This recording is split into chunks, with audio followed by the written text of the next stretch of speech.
reading of 4 short letters written by 3 Jewish children who were in an orphanage in the town of Izieu in southern France during World War II. Our readers, Meredith, Todd, and Sadie, will be speaking these letters.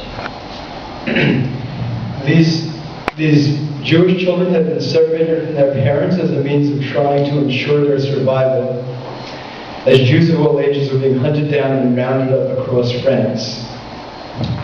On April 6, 1944, the Nazis arrested 44 children and 7 adults, including teachers, at the orphanage. The ages of the children were 3 to 17. They were first sent to a transit camp, from which they were sent by train in packed and sealed railroad cars to Auschwitz-Birkenau in Poland. Auschwitz is most well known historically of the Nazi mass murder camps. The town of Izieu is in eastern France, a bit towards the south. Of the 44 children who were arrested by the Gestapo, which is the Nazi secret police, on April 6, 1944, as we mentioned, 42 children were gassed to death at Auschwitz. 2 of the oldest children ended up in Tallinn, Estonia, and died when they were shot to death from a firing squad, along with the superintendent of the school, whose name was Vernon. 5 adults who worked at the orphanage school were also gassed to death at Auschwitz. There was one survivor, Sadie Cunningham, who had been away during the day the Nazis drove in with their trucks, and she managed to survive. Decades later, thanks to the tireless efforts of a French Nazi hunter, Serge Klarsfeld, Ms. Zlatan was able to testify at the trial of the Nazi Gestapo officer, whose name was Klaus Barbie, at his trial for war crimes in France, following his deportation from Paraguay, where he had lived in hiding for decades after World War II. And, thanks to Ms. Zlatan, the Izzieu School and Orphanage is now a memorial. The first letter we will hear was written by George Halpern. George, whose nickname was Georgie, was born October 30th, 1935 in Vienna. His mom, Seraphine, was born in Vienna in 1907, and she was separated from George, her only child, due to illness. She was first hospitalized and then placed in a sanatorium in France. George was separated from his father because of the perilous situation for Jews, and he was placed in 3 children's homes, the last one at Izzieu. Thanks to George, who wrote to his parents regularly, we have a very good picture of life for the Jewish children at Izzieu. This letter was written on Monday, January 17, 1944. Dear Mommy, I got your card and it made me very happy. I am fine, and I am having a good time. At our Christmas party, we put on skits, and we had good things to eat. We ate gingerbread, quince jam, and a bag of candy. We drank Ovaltine. We also got toys. I got a tin of watercolors and a sketch pad. Are you feeling all right? The little New Year's card was very pretty. I ordered it back to Daddy. There's no snow yet. I'm eating well. I'm sleeping well. I'm fine. We go for hikes on Thursdays and Sundays. We get up at 7 in the morning. We have coffee with bread and jam. For lunch, sometimes soup, vegetables, dessert, or afternoon snacks, we have milk with bread and chocolate. For supper soup, vegetables, and yogurt. Your son, who loves you very much, sends you 1,000,000 trillion kisses.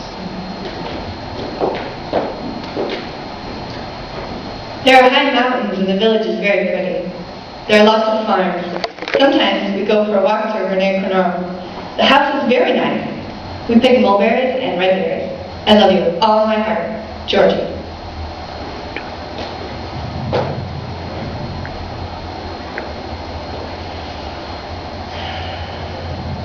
The second letter we will hear by Georgie was written on Monday, February 7th, 1944. Dear Mommy, I got your letter and the photo, which I like very much. Saturday there was snow. It's not real cold yet. There's a big terrace where we can see the whole landscape, and it's very pretty to see all the mountains covered with snow. I need underpants and socks.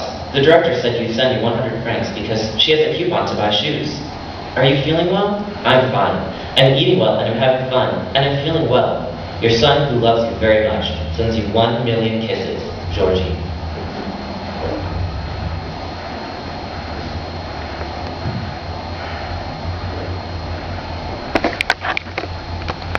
A Human Tragedy was published in the United States. Georgie's parents were both still alive and living in Israel. The texts of these letters and others by IZIEU children are in that book.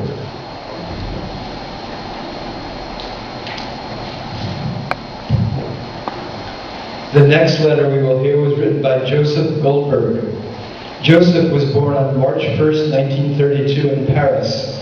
His brother, Henri Chaim, who was 2 years older than Joseph, was also born in Paris. They were the children of Gita and Emil Goldberg.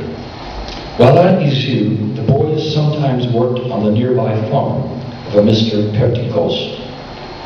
Joseph liked to draw and paint, and sent his mother a drawing inscribed, "For my darling mother, whom I send this drawing, your son, Joseph. It is of a cavalry on a horse." You tell me that I am a fine artist as drawings go, but that I am not yet a painter. Later, perhaps. That depends. As soon as we got your letter, we read it, and we took it to the director. She read it, and they gave us a little lecture, which I enjoyed.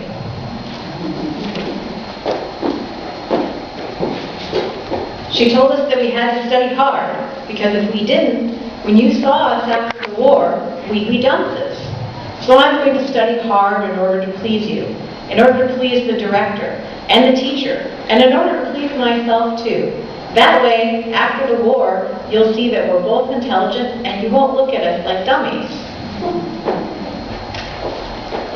Joseph and his brother Henri Chaim were deported on the same convoy as Georgie, number 71.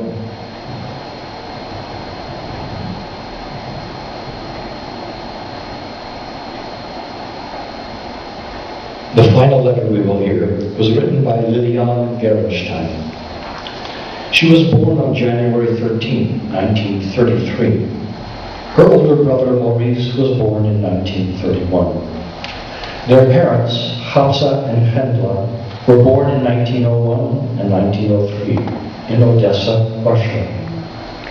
The parents were arrested and deported from France in convoy number 62 to Auschwitz, where Mrs. Gerenstein was murdered. Mr. Gerenstein was a musician and played trumpet in the Auschwitz orchestra. He survived the inferno and emigrated to America after the war. Days before everyone was arrested, Lillian wrote a heart-rending letter. It was addressed to God. It was found after the arrests. God, how good you are and how kind, and who had to count all you have bestowed upon us that is good and kind, our counting would be without end. God, it is you who command. It is you who are justice. It is you who reward the good and punish the evil.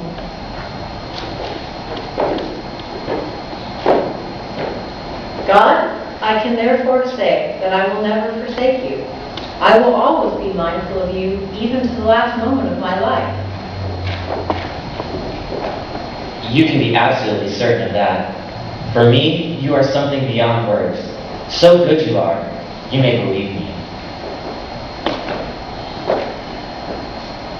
God, it is thanks to you that I have enjoyed a wonderful life before, that I was spoiled, that I had lovely things, things that others do not have.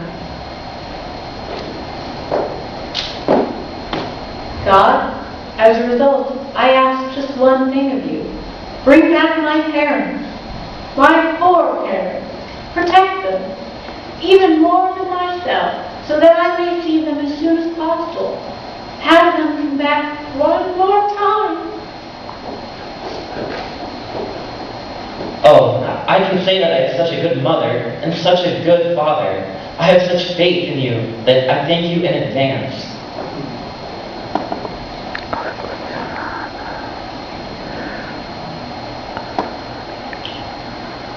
Liliana's brother, Maurice, and another child at Izeu by the name of Max Balsam had been attending a boarding school in a nearby town.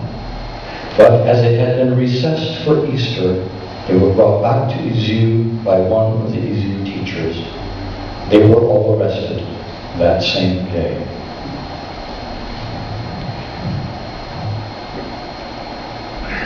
Lillian and Maurice were also deported in convoy number 71. Max Balsam, who was 12, along with his teenage brother Jean-Paul, were on the same convoy. All of the 44 children who were arrested at Izeu for the crime of being Jewish were murdered. As we mentioned in the introduction, the 7 adults arrested, 1 survived and was alive at the end of the war. Thank you. Thank you.